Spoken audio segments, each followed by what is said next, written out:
Hello, everyone! Today I'm going to be discussing the Sextet from Act 2 of Don Giovanni.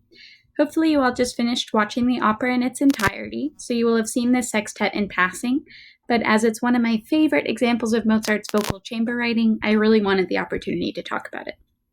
I think we should begin by discussing the 6 characters and how their voice type correlates with their social status. So let's start with the ladies. We have Donna Anna, Donna Elvira, and Zerlina, who are all sopranos or higher set women. Their specific Fachs, though, differ greatly and are very telling of their characters. Donna Anna, the highest ranking among them, is also the highest representation of soprano of the bunch, a dramatic coloratura. Think Constanza from The Abduction from Seraglio, a very powerful voice capable of shooting high melisma and lots of florid passage work. Perhaps a purposeful comparison on Mozart's part to Constanza, Donna Anna too is of high nobility and breeding. It makes sense, then, that she soars above the other women. Vocally, that is. Donna Elvira is set for a spinto soprano, a voice type in between a lyrical style and that of a more dramatic voice.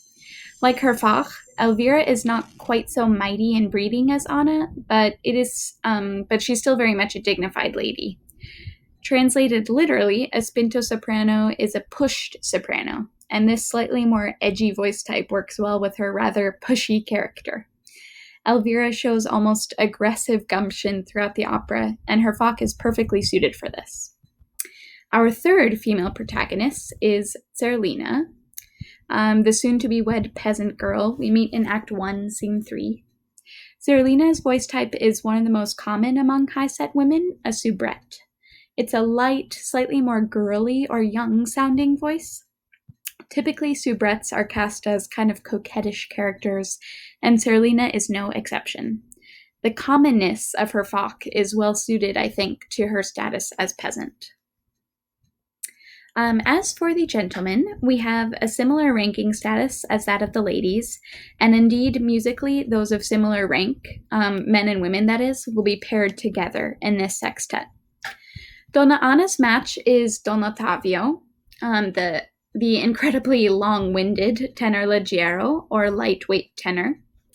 Like Donna Anna, Don Ottavio has a similar match to his Abduction from Seraglio counterpart, Belmonte.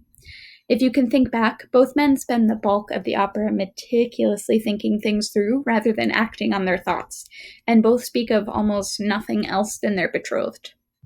It's obviously impossible to know for sure, but I would think it very plausible for this to be an intended comparison on the part of Mozart. Next we have Leporello in the middle here, our poor bumbling basso buffo. Out of the 7 main characters, Leporello is the lowest, vocally speaking, and I think there is definite purpose in perhaps showing that Leporello's quality of life is the lowest, even compared to the 2 peasant characters. So there's correlation there. Speaking of peasants, we come to our final male character, Mazzetto, on the right. Mazzetto is set for a lyric baritone.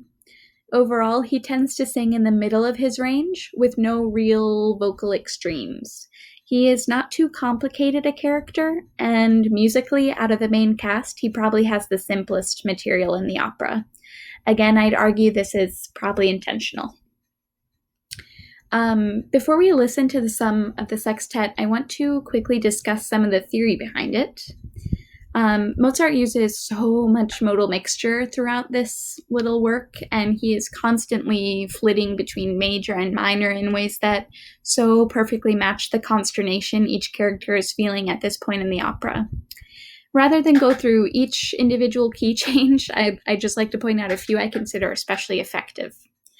The first is the entrance of Don Ottavio and Donna Anna, where we go from B-flat major to D major. Mozart does this super effectively just with the oboes, who are sustaining the 3rd and 5th of a B-flat chord, so our tonic chord of the previous key. He then raises the F to an F sharp, which becomes a 3rd of our new G major chord.